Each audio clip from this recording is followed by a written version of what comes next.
지난 1월 러시아의 극초음속 미사일 킨잘 10기가 우크라이나 군이 발사한 패트리엇 미사일에 의해 격추됐습니다. 지난해 5월 패트리엇 미사일로 킨잘 6기를 격추한 이후 또다시 극초음속 미사일 요격에 성공했는데요. 아니, 극초음속 미사일이라 하면 아직까지 명확한 대응 전력이 없어 대표적인 비대칭 전력으로 꼽혔었는데 이렇게 요격이 가능하다니요. 이처럼 막을 수 없다 생각했던 극초음속 미사일이 요격되면서 세계 각국은 극초음속 미사일을 방어할 수 있는 수단을 마련하기 위해 열일하고 있답니다. 각 나라에서는 극초음속 미사일에 대한 어떤 대비책을 준비하고 있을까요?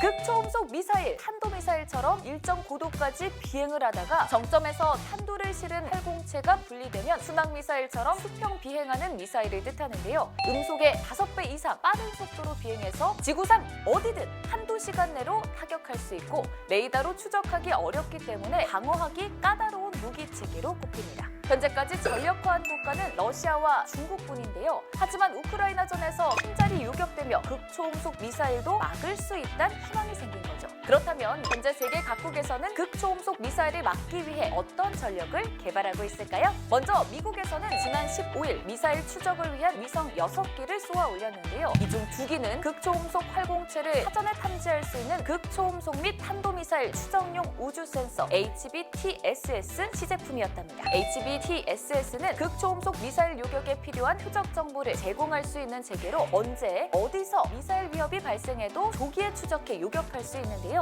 향후 2년간 해당 성능에 대해 시험을 진행하게 된답니다. 또 지난 2023년 8월 일본과 협력해서 80단계 요격기 공동 개발 프로그램도 공개했었는데요. 80단계 요격기는 극초음속 미사일을 가장 요격하기 쉬운 발사 후 대기권 재진입 이전 단계의 비행 구간인 80단계에 파괴하도록 설계됐답니다. 80단계 요격기는 2030년대 초반에 실전 배치하는 것을 목표로 개발 중인데요. 향후에는 이지스 탄도미사일 방어 시스템 장비가 장착된 구축함에도 장착할 수 있도록 설계될 예정입니다. 마지막으로 미 해군에서는 레이저나 마이크로파로 표적의 전자장치를 교란하는 지향성 에너지 체계도 연구 중에 있답니다.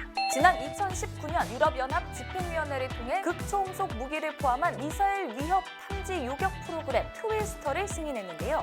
트위스터는 유럽의 극초음속 방어 시스템 개발을 목표로 하는 다국적 프로젝트로 극초음속 미사일은 물론 중거리 기동 탄도미사일, 차세대 전투기 등 광범위한 위협에 대응할 수 있는 새로운 대기권 요격 체계를 2030년까지 운용할 수 있도록 개발할 계획입니다. 유럽에서는 또 다른 프로그램도 진행하고 있는데요. 먼저 스페인, 독일을 비롯한 총 7개국이 주도하는 유럽 극초음속 방어 프로그램입니다. 앞서 소개한 트위스터와 연계되어 항공을 위한 전반적인 대기 내 요격 개념 개발을 목표로 하고 있습니다. 두 번째는 유럽 미사일 제작사 MBDA가 진행하고 있는 아퀴라 프로그램. 유럽 14개국이 참여한 아퀴라 프로그램은 지난 2023년 6월 파리 에어쇼에서 처음 공개되었는데요. 극초음속 미사일 요격 체계 개념으로 파리 에어쇼에서는 3단계로 구분된 로켓 디자인으로 선보였지만 2단계 개념도 고려 중이라고 합니다. 이스라엘에서는 지난해 6월 극초음속 미사일 방어를 위해 개발한 스카이소닉을 공개하기도 했는데요. 약 3년간의 개발 과정을 거친 스카이소닉은 특출난 기동 능력과 추진 설계를 갖춰 극초음속 미사일도 효과적으로 요격할 수 있다고 밝혔답니다.